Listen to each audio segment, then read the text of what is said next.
تترد، ياخدها رضا جمعه، ضغط على رضا لاعب نادي انبي السابق. وادي دجله حاليا اينو عايزين الكره الطويله، يلعبها طويله، طالع هوبا، طالع هيثم مانجا، جول جول، يستفيد من الخطا ويحطها حلوه حلوه حلوه. يا سلام عليك يا ولد. احمد نبيل مانجا توقع الخطا، وبالتالي رايح يهني مانويل جوزيه ويشكره على الفرصه طبعا، واي فرصه التواجد مع النادي الاهلي وسط هذا الزخم وهذا الكم من النجوم على طول يستغل الخطا، والغلطه هنا كبيره في الماتشات دي، عشان كده يحطها مباشره بمنتهى الثقه والهدوء. يحسد عليها مانجا بهدوء، يسكنها شباك هيثم. هنشوف الخطا تاني والخروج، ادي التحرك، دخول دومانيك عمل قلق.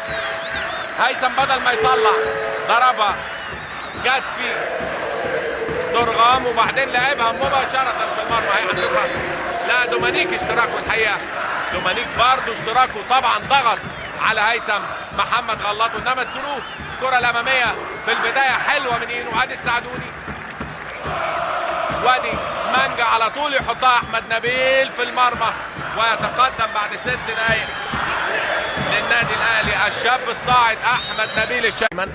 يسيبها تاني الحصر للسعدوني عشان يلعبها عرضيه، لعبها عرضيه خطيره خطيره، هوبا ترجع له تاني، جول جول، مش ممكن، خطأ دفاعي قاتل يتعادل عبد الفتاح الاغا.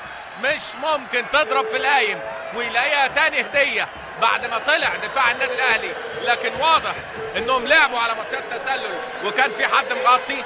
الاغا يتواجد في المكان الخطير، يلعبها تترد من القايم وتجيله تاني هديه، واحمد عادل عبد المنعم واقع على الارض عشان يعادل النتيجه. عبد الفتاح الاغا في اول وصول واول ظهور امام مرمى احمد عادل. هنشوفها تاني ونقول ادي الكوره، لا لا لا مش متسلل خالص، خطأ ساذج جدا من دفاع النادي الاهلي، مش متسلل الاغا، وبالتالي كرة السعدوني تأخروا في الطلوع، لعبها وبسن الجزمة، ردت هدفه الخامس هذا الموسم، رجعت لنفس اللاعب خلاص، وبالتالي يحطها اهي، خدمته رجعت له تاني. يا على الحظ، كرة لما بتعوز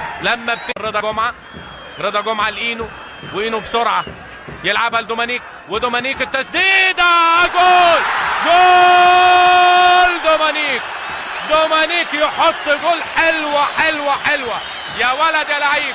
بقول لحضراتكم دومانيك في ثوب جديد، الراجل عايز يعمل عقد المصالحة مع الجماهير ومع الجهاز الفني، وعايز يقدم اوراق اعتماده. حاول مرة والتانية وجت تسديدته في القايم، المرة دي صاروخ في المقص يحاول فيها رامي سراج، انما تتخطى وفي المقص الشمال. جول حلو لدومانيك دا سيلفا، والراجل بيعمل تعظيم سلام للجمهور، طبعا جمهور النادي الاهلي. هدف رقم 100 للعيبه الاجانب هذا الموسم ما شاء الله. شوف اينو اهي برؤيه كبيره جدا حطها لدومانيك، وادي يلعبها، حاول فيها رامي سراج، انما الكره قويه ومعها صافره نهايه الشوط الاول اعتقد من مهالي فابيان. هنشوف اهي اتحطت من اينو، وادي التسديده لدومانيك اللي من افضل لعيبه النادي الاهلي في الملعب النهارده، يجيب جول حلو معاه فرحه وسعاده لمانويل جوزيه، لسيد عبد الحفيظ، لمحمد يوسف، لباقي